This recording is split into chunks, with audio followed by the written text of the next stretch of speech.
Nag-uwi ng medalya ang dalawang Pilipinong lumahok sa isang international water sports competition na ginanap sa Malaysia.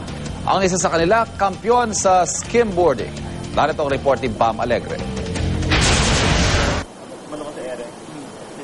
Sa larangan ng palakasan, kaya rin makipagsabayan ng Pilipinas sa water exhibition sport na skimboarding. Sa katunayan, kampyong umuwi kagabi ang pambato nating si Sunny Boy Bayugyug sa Penang International Skimboarding Competition na ginanap sa Malaysia. Mas maliit na surfboard ang gamit sa skimboarding at di na kailangan ng buwelo ng mga alon. Napahanga ni Bayugyug ang mga hurado at ang mahigit 150 kalahok sa palaro sa kanyang listong mga galaw.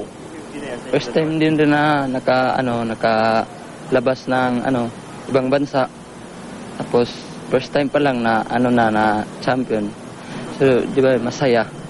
First runner-up naman ang kasama ni Sunny Boy na si Winston Plaza sa paddling boat fun race.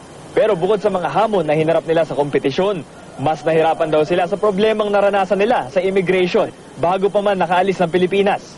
Question kasi sa airport ang biyahe nila. Ako umiyak talaga sa immigration. First ko na sabi ko, na-wipe out ako ng mga 11-foot na waves. Kahit na pagulong-gulong sa ilalim ng tubig, masaya pa rin pero mas mahirap talaga sa immigration. Bagamat nahuli sila sa pagsisimula ng kompetisyon dahil sa naging aberya, nagawa pa rin daw nilang magkampyon dala ang pangalan ng Pilipinas. Kaya naman pihadong ipinagmamalaki sila ng mga kababayan nila sa Mati City, Davao Oriental at mas makilala ang grupo nilang amihan sa dahikan. Para sa unang balita, Bam Alegre reporting.